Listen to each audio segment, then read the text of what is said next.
overlooking the delta of the Kaveri at the point where its distributaries fan out.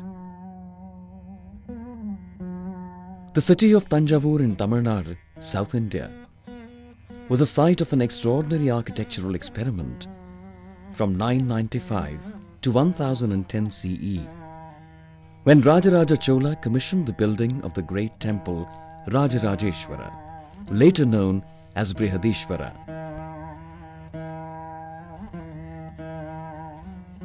While the earlier granite temples built by the Cholas seldom had as many as 3 tiers, the Vimana or sanctuary tower of Brihadeeswarar rises up to 15 tiers. At 60 meters, it towers 6 times higher than that of any Hindu temple built earlier. This design was to inspire later structures.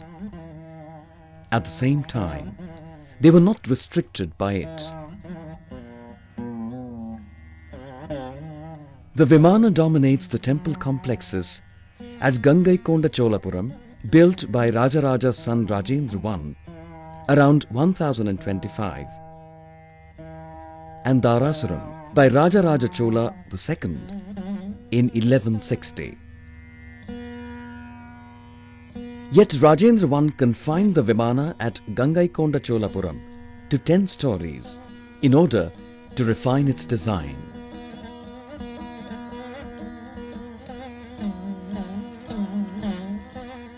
In the Airavateshwara temple at Dharasuram near Kumbakonam, the Vimana is a modest 5 stories. And much energy is invested in the sculptures, which elaborate and innovate on the forms and stories of Shiva, which had earlier been represented at Brihadeeswarar.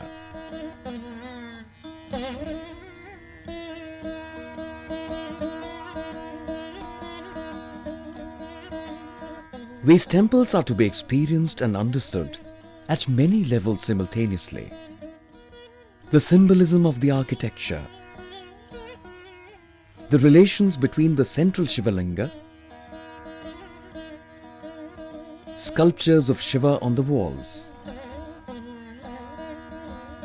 and the bronzes carried out on festive processions, murals, song and dance, that in their different ways unfold the stories of gods and their devotees.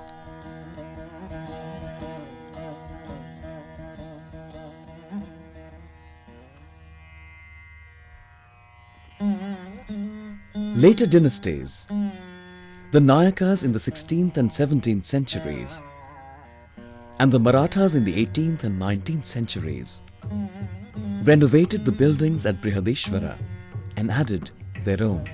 As practitioners and patrons of music and dance, they also did much to systematize the transmission of intangible cultural heritage. Unlike earlier Chola temples of the 9th and 10th centuries, Brihadeeswarar is surrounded by a wall and entered through a towered Gopuram on the east, which is in line with the Garbhagriha, named Keralantaka. This gateway commemorates Rajaraja's victory over the king of Kerala. Rajaraja was reviving a design established by the Pallavas in the 8th century.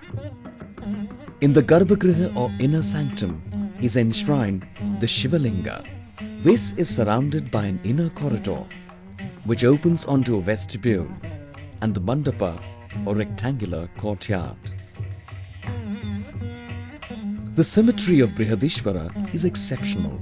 The walled compound is an unusually elongated rectangle whose width is twice the height of the Vimana and which forms an almost perfect double square, where the midpoint of the sanctum corresponds to the midpoint of the first square and the midpoint of the pavilion of Nandi with that of the second square. There is a second Gopuram, higher than the first, which the architect Pierre Pichard has said marks the inception of a design that was to define great temples like Chidambaram. How more clearly to express the cosmic expansion of the temple, extending from enclosure to enclosure, with increasing distance and increasing height.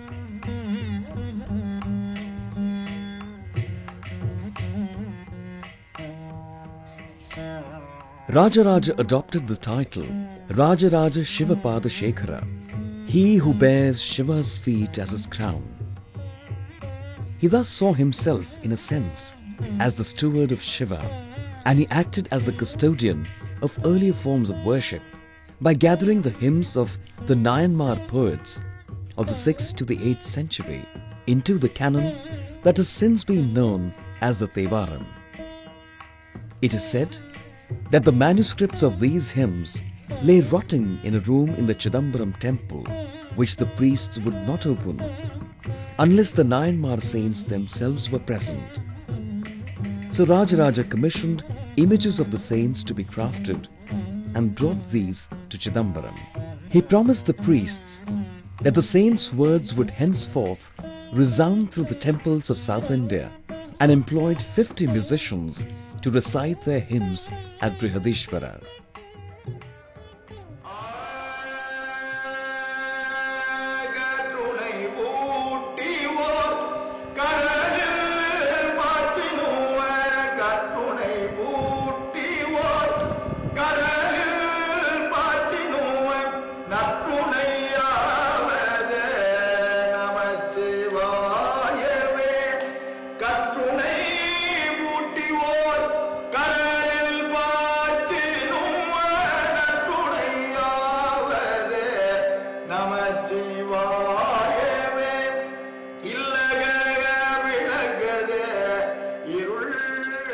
The stories of the Nayanmar saints were also brought alive through sculptures and vivid murals at Brihadeeswara, establishing a tradition later developed at Dharasuram, where the 63 Nayanmar stand enshrined in a row.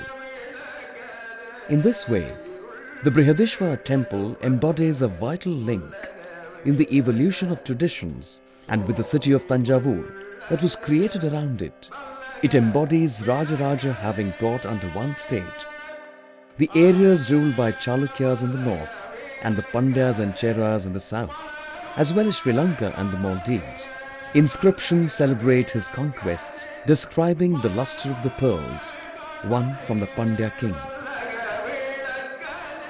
Sasti Sri Yedat Vishwanurubatreni Mauli Malobalalidam Sasanam Rajarajasya Rajagesari Varmanaha Tirumagal Gola Perinila Cheluyum Tanake Urimi Bundamai Manakola Kandalu Sale Kalamaru Suruli Benginadu Kangabadium Tadigabadium Rolamba Badium Kudamalayinadum Kollamum Kalingamum Yendisai Puvadara Yida Mandalamum Rattabadi Yadarailakamun Tindiral Vendi Tandar Konda Tannidil Valarum Woodiyul Yallam Yandum Todidaha Vilangum Yande Tediyare Kesugol Ko Rajakesari Manmarana Sri Rajaraja Devarku Yandu Irvatharavadu Nar Irvadina Udaya Sri Rajaraja Devar Thanjavur Koyilin Ullal Irumadi Sodanin Kidai Thirumanjana Salai Danam Seidadala Virundu Pandya Kulasani Valanattu Thanjavur Kuttattu Thanjavur Nam Edipicha Thirukattali Sri Rajarajeswaram Udayarkku Nam Kuduthanavum Akkan Kuduthanavum Nam Pendigal Kuduthanavum Matrum Koduttar Kuduthanavum. Inscriptions also reveal how this empire was governed. As Professor Champaka Lakshmi explains, the Cholas had been able to increase their revenues from agriculture by developing the river system for irrigation, by being the first to set up a department to survey and assess land, and by bringing more land under cultivation through grants to Brahmins, and by ensuring the protection of trade routes. He not only built the temple, but also brought in from various parts of his kingdom priests, dancers, musicians, other service groups, instrument players, and other even including accountants, tailors, and what have you, weavers, and so on, from various pastoralists who could supply ghee and other, milk products to the temple. So, temple's importance therefore lies not only in its architectural evolution, but its focus, its role as an integrative force for agrarian expansion. Gradually, it becomes the focus for urban development because traders come in, craftsmen come in and make use of the temple services and the people of the locality to trade in this area. Thanjavur temple represents, in every meaning of the term, the pinnacle of Chola power, but also the importance of the cultural development that took place along with the economic and social integration that was also being done with the help of the temple as an institution. So it's a very major institution. That is why it has an enduring importance in Indian history. Dr. Champaka Lakshmi discusses how the town of Thanjavur is unique in that it did not grow spontaneously but was implanted by the king to sustain the ritual and festive activity of the temple. The inner quarters of the city were reserved for priests and the administrative class. Professionals and the royal retinue lived in the outer streets. Raja Raja set up a system of grant and exchange through which the economy of his empire fed into that of the temple. For instance, inscriptions record an interest-free loan to markets who were obliged to provide plantains to the temple. Inscriptions also name donors ranging from Rajaraja's spiritual teacher Peruvudaiyar and the temple manager to merchants and musicians. In a symbolic sense too, Raja Raja represented the fulcrum of the temple's spiritual economy. The text emphasizes that you must maintain the what you call proportion of construction, and this is taken from the main linga inside the sanctum. The upper part of the linga is the basic unit of the entire temple, of the inner sanctum, the entrance, the images, the space, the enclosure, and every limb of the central tower, the central mandapa, the enclosure, everything is proportionate to the inner linga, which in turn was designed from the middle finger of the Yajamana, that is Raja Raja the Great. Unlike Pallava temples, which were built of sandstone, Brihadeeswara is built of granite. Believed to have been ferried from quarries 45 kilometers away. According to the inscription there, the king, the emperor says that I, the emperor, he doesn't call himself as I, he calls himself as we, the emperor, I have built this temple, and this is called Sri Vimana, the main tower, of stone in Thanjavur, and thus providing foundation information about this particular temple, when and how it was built. When it says it was built of stone, that particular Vimana, the main center, the king said that I built it of stone. Katrali. Katrali means kal tali. Tali is temple. Kal tali means stone temple. So it means that from base to the finial, this temple was built of stone, which is called the Suddha type of architecture. That is, you use only one material for constructing the whole Vimana, and in this case it was granite stone from base to the top. If you use other materials also along with stone like wood or plaster, then it is called a mixed type, Misra type of temple. But the best form of architecture or temple, according to Shastra, is the pure Suddha type of temple. So here, being a Chakravarti, an emperor, he has built his loftiest temple of single material, that is granite stone. So that he mentions in the inscription which is found on the base. Even the Vimana, the stone, it is made of two stones, almost more than 70 tons, sitting at the top. The temple is made of stones and its Vimana is more than 210 feet high. How the stone was fixed at the top is a question now. There are people having differences of opinion, but the stone was lifted to this height. Inside the Vimana, the square platform is slowly getting transformed into a circular one. The stone, each course of the stone is being cobbled little by little, and the interior view is quite marvelous. The visual impact of the Vimana has been described by Pierre Pichard. First seen framed in the gateway, its volume gradually emerges until at the southeast corner there appears the first view of the tower as a whole, its base giving an upward thrust, while above, the pyramidal design leads the gaze up till it loses itself in the clouds. The principles underlying the temple's architecture are based on the Shaiva treatise Makutagama, as explained by Dr. Nagaswamy.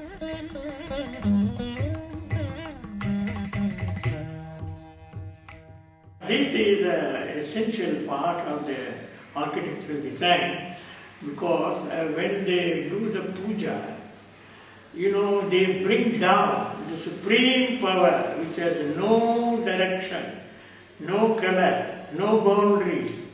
But this is made to come into existence by the tip of the stupa on top of the Vimana, which acts as a dot.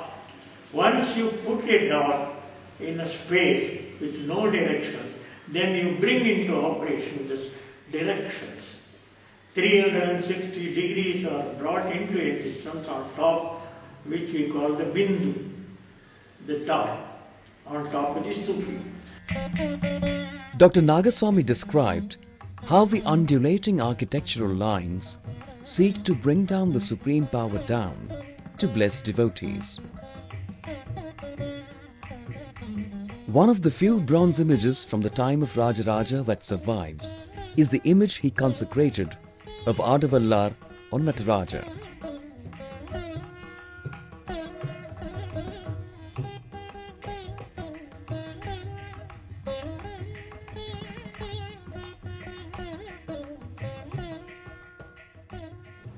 This is an Ulsavamurti, by the way, this particular sculpture, but this could as well be an idol, as you see in the Brihadeeswarar Temple. And this angle makes there's a complete kind of a subtle, kind of a sinuous movement starting from here. It's a wavy movement if you look at it. And here, the way the neck and the head above are held strictly conforms to, and in fact it is an extension of this same wavy movement upwards. This is what we call the Lola Hasta, also called the Geja Hasta. And you have Varada Mudra, and you have the fire in one hand, the Damaru, the typical characteristic instrument of Shiva, in the other. To my mind, I think music and dance could have been very powerful vehicles of the bhakti, newly introduced bhakti ideology. So this song and dance had it had a kind of a, they placed a premium on these two expressions. And here comes the Lord himself, at his highest expression, embodying the concept in his own body, rather, in his own persona.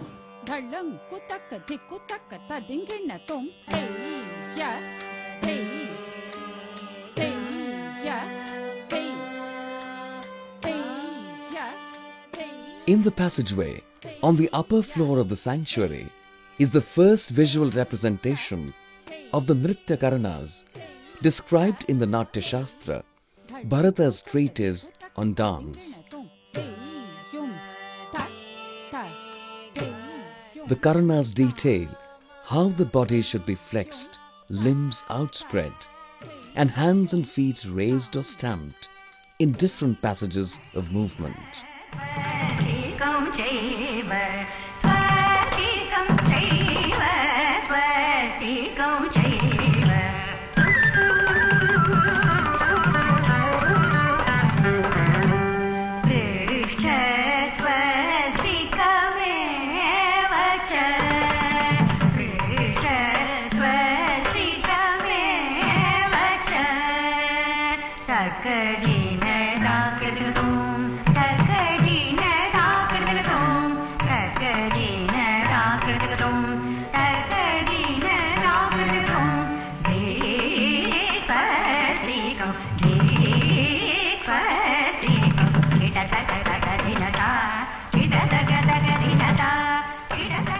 Bharata Muni gives us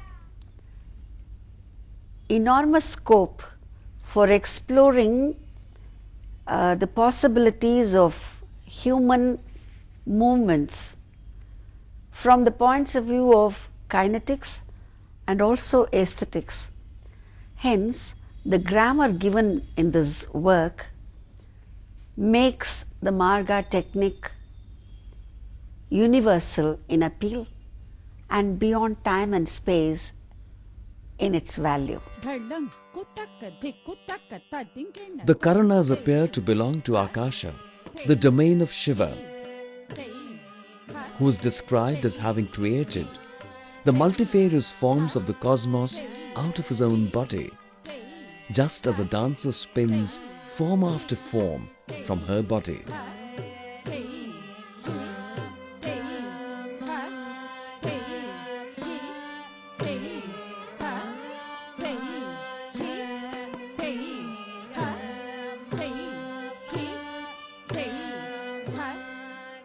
Despite its symbolic significance, such an ambitious Vimana meant that sometimes structural problems arose to which the architect had to improvise solutions, leading to imperfect proportions. Pichard has shown that when Rajendra Chola chose to shift his capital to Gangaikonda Cholapuram to celebrate his victory over the northern territories, he chose to build a lower Vimana where individual stories are more clearly distinguished, but also better integrated into the overall design, which proceeds from square to circle in a supple line that contrasts to the steep, straight sides of Brihadeeswara.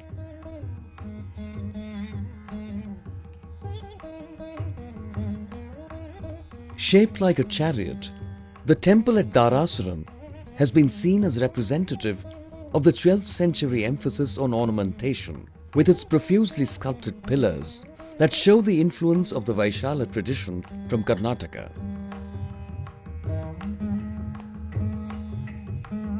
With multiple shrines, long corridors and various pillared halls, it is believed that temples of this period were designed specifically for festivals, offering an abundance of narrative imagery to the audience of worshippers.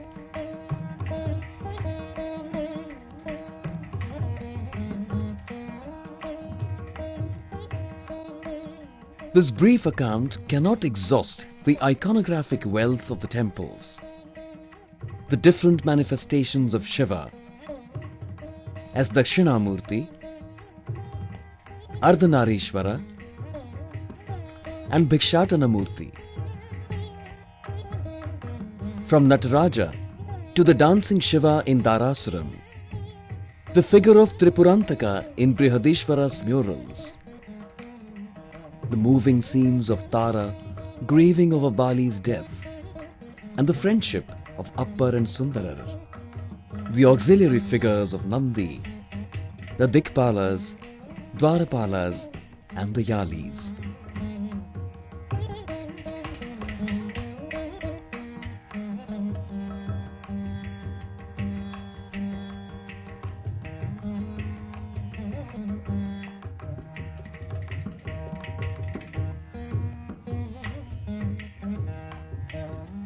Music and dance not only formed part of worship, they often celebrated the beauty of temples.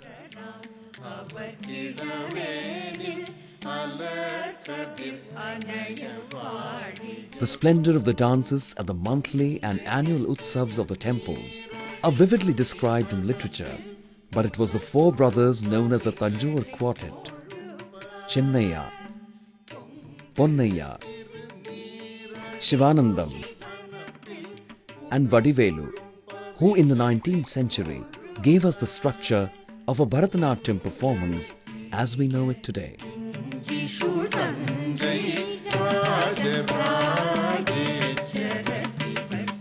They didn't become musicians. Though they were musicians, they composed a lot of varnas, kirtanas, etc.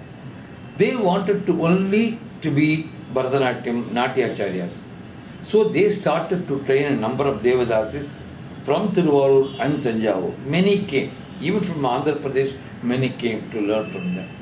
So they started to compose Alaripu, Jatiswaram, Shabdam, Varnam, Tilana, etc. That is the present repertoire. They started in 1820 or 1836, which is in currency even today. So they devised the format. If it is to be called Bharatanatyam, this should be. In that way, there were plenty of Natronars who came and learned from the quartet and their relatives. So they started.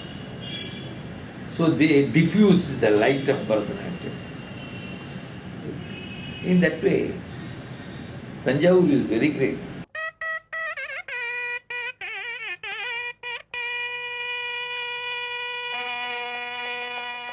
Music flourished at the courts of the Nayaka and Marathas. Vijayaraghava Nayaka composed Yakshagana and Shahaji wrote dance dramas in Telugu and Marathi. It was at Raghunatha Nayaka's court that the Veena acquired its present form.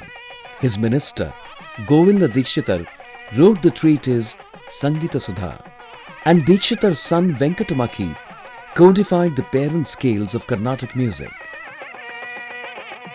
The trinity of Carnatic music, Tyagaraja, Dikshitar and Shama Shastri, who lived in the late 18th and early 19th century and gave us the Kriti form as we know it today, were also associated with Thanjavur. Tyagaraja's Samadhi at Tiruvayyaru is on the banks of the Kaveri. Lanes in Thanjavur are named after musicians. Villages evoke famous Nagaswaram players.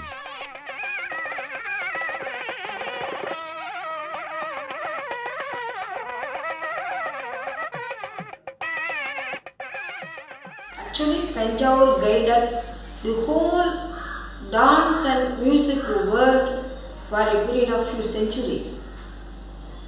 Today's 72 Melakarta scheme of Carnatic music is from Thanjavur. Today's Veena is from Thanjavur.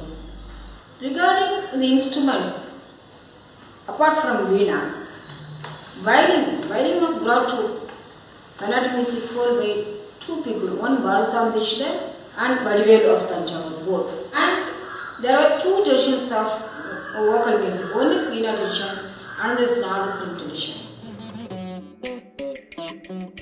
The three temples are UNESCO World Heritage Sites. The outstanding universal value they and the constellation of arts around them represent may be evoked by two figures. One is the king Achutappa Nayaka, who gave practical support to the Vidwans and artists seeking refuge in his kingdom after the Vijayanagra Empire fell, so that their legacy continues in the Bhagavata Mela at Melathur today. The other is Abraham Panditar, who in 1917 published the first important study of Tamil music. Both figures exemplify the openness to outside influences and the active custodianship of tradition that have made possible the arts of Thanjavur.